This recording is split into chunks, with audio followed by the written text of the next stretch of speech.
किस तरीके से उद्धव ठाकरे कह रहे हैं कि मेरे तीर आप निकाल लीजिएगा तर्कस से, लेकिन धनुष मेरे हाथ में रहेगा। आपको याद दिलाना चाहूंगा कि एक तीर वैसे बीजेपी के पास है जिसके पास धनुष नहीं है, जेडीयू का की निशानी तीर है। लेकिन एक सवाल यहां पर रहता है कि अगर तीर ही नहीं रहेंगे तो आप बाण किस पर चलाएंगे?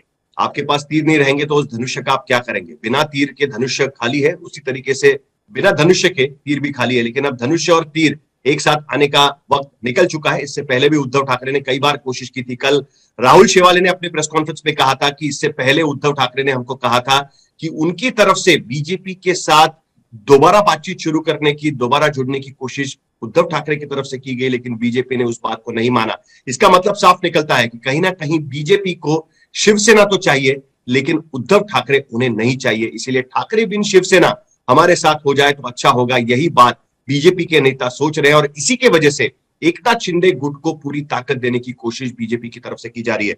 मुख्य सवाल हमारे पास अभी भी रहता है कि चुनाव आयोग में क्या होगा, जिसका जिक्र मैंने किया। संजय, आपने सुना होगा, चुनाव आयोग के पास कोई अगर मामला जाता है तो इसका मतलब यह कि पार्टी के होने पर कहीं ना कहीं सवाल जुड़ना शुरू हो जाता है। इससे पहले हमने देखा पीए संगमा बनाम शरद पवार, राष्ट्रवादी कांग्रेस का मामला चुनाव आयोग के पास गया था। वहां पर शरद पवार ये लड़ाई जीत गए थे, अपना सिंबल अपने पास, नाम और सिंबल अपने पास रखने में कामयाब रहे थे।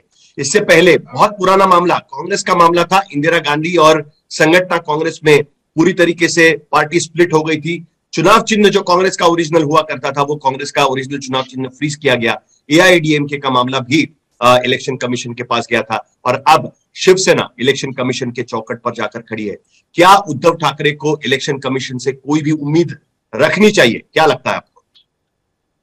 उम्मीद रखने में तो कोई बुराई नहीं है, लेकिन उम्मीद कहां तक पूरी होगी इसमें मुझे संशय लगता है। क्योंकि संख्या बल की बात अगर करें या वर्टिकल स्प्लिट की बात करें, तो उसमें कहीं ना कहीं शिंदे गुट के पास ठोस आधार है और ये बताने को है कि पार्टी पूरी तरह से विभाजित हो गई है, लेकिन असली हिस्सा उसके पास है, बहुमत उसके पास है, लिहाजा उसे ही सारी चीजों पर अधिकार दिया जाए।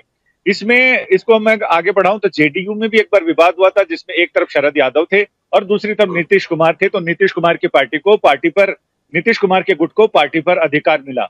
वहीं चिराग पासवान और उसके चाचा पशुपति पारस, इन दोनों के बीच भी लोक जनशक्ति पार्टी को लेकर विवाद हुआ, जिस पर चुनाव आयोग ने सिंबल फ्रीज कर दिया। दोनों को अलग अलग नाम, अलग अलग सिंबल दिए और ये कहा कि अब तक आप तब तक इसका निपटारा कीजिए और इससे चुनाव लड़िए। जैसे ही हम किसी नतीजे पर पहुंचेंगे उस समय फिर यह तय होगा कि पार्टी का नाम यानी निशान, प्रधान और विधान, उस पर किसका कब्जा होगा। तो हो सकता है कि वैसा ही कुछ कर दिया जाए इसमें कि भाई इस नाम को, इसके सिंबल को फ्रीज कर दे, या फिर अगर चुनाव आयोग इन सबके दावों से, जिस भी गुट के दावे से संतुष्ट होता है, उस पर उसको पार्टी पर नियंत्रण, पार्टी के निशान, विधान और प्रधान पर अधिकार दे दिया जाए, उस पर निर्णय लेने का।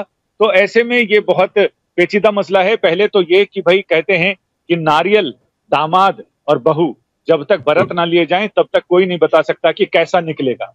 तो ऐसी ही स्थिति इसमें भी है। जब तक दोनों पक्ष अपने अपने पत्ते ना खोल दें, दावे ना कर दें और चुनाव आयोग के सामने अपनी अपनी दलीलें पेश ना करें, तब तक ये जानना बहुत मुश्किल होगा कि किसके दावों में कितना है दम।